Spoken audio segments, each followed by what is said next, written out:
Coming up on 8:46, a musical opened on Broadway in 1927 that would change the American musical forever. It was an adaptation of Edna Ferber's epic novel, Showboat.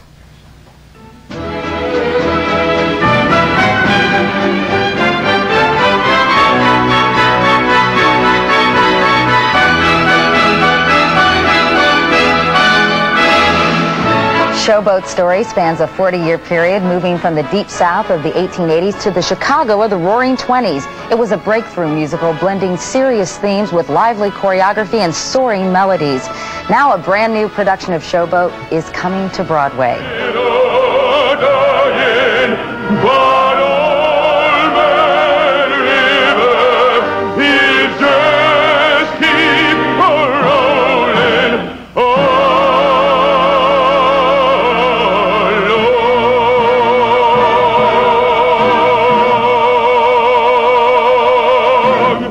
Yes, the director of that new production is 19-time Tony Award winner Hal Prince.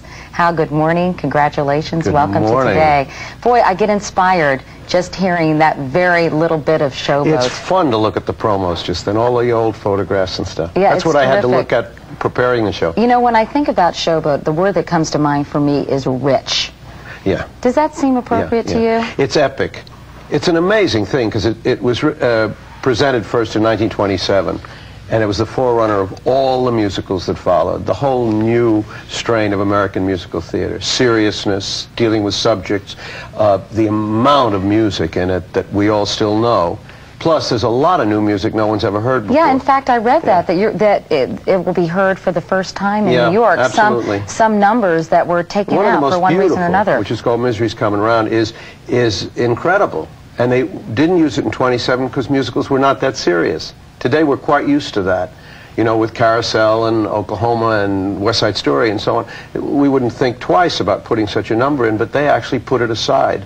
We've restored it. Which is terrific. I'm looking forward to hearing that. As you mentioned, this was written in 1927, and I know that you've tinkered with it more than a little bit. You've revised and rewritten certain parts. A lot of tinkering, really, yeah. Because you wanted to make it, I guess you wanted to emphasize its condemnation of racism. Yeah, absolutely, but also I wanted to bring it up into what is contemporary form because it had a lot of conventions. You know, they opened the second act in those days with something trivial and silly because they figured everybody'd come in from the bar next door and weren't ready for the show to start again. So all musicals opened with something mindless in the second act, and it did too. Are you worried that making it quote-unquote politically correct might somehow jeopardize its authenticity? No, I think it's probably much more authentic now, for a number of reasons, because it covers 45 years in the lives of people, and we've really examined what happened to this country in those 45 years, technologically as well as anything else. Well, we've got a real treat in store for us this morning, Mr. Prince, because we're going to be hearing a song from the beautiful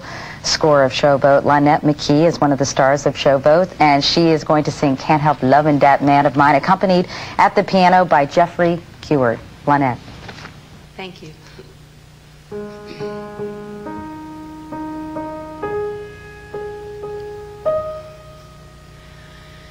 Fish gotta swim, birds gotta fly. I gotta love one man till I die. Can't help loving that man of mine. Tell me he's lazy, tell me he's slow. Tell me I'm crazy, maybe I know. Can't help loving that man of mine. Oh, listen, sister, I love my Mr. Man, and I can't tell you why. There ain't no reason why I should love that man. Something that the angels done planned. Fish gotta swim and birds gotta fly. I gotta love one man till I die. Can't help loving that man of mine. Leonette. Leonette, that was excellent. Leonette and I were talking this morning at about 6 o'clock, bemoaning the outrageous hours. But hey, you sounded great. You know, I know that you played Julie in the 1982 Houston Grand Opera production of Showboat. How does this Julie differ from that Julie? Well, first of all, Hal Prince is directing this one. And he's watching. And he's right here, and he's watching. I was going to say. And I have to deal with him later this week. Time, yeah. No, I think this was the definitive production of Showboat. And one of the things Hal wanted to do for my character was let her be real. Let her show her emotions and let her show that she's a human being and a character and well, she's a character, we know that off stage, but a real person. Yeah. Now, I was talking to Hal, obviously, about this show has been around for a long time. Do you think audiences in 1994 will find it relevant? Oh, yes. Well, Why? the themes are still prevalent, regrettably. We still live in a racist society. And so you think they'll get a lot out of it? I think so. I think it's also important to examine our history and our culture, all of us, and look at the mistakes and try not to do them again. Yeah, well, it's a grand production. I cannot wait to see it because I know you have lots of people, lots of costumes. It's quite a show. There's a lot of it. Anyway, well, thanks so much for coming in this morning and sharing a little bit of it with us. Thank you, Hal. And Jeffrey, thank you. And we'll be back in a moment. Oh, all right already.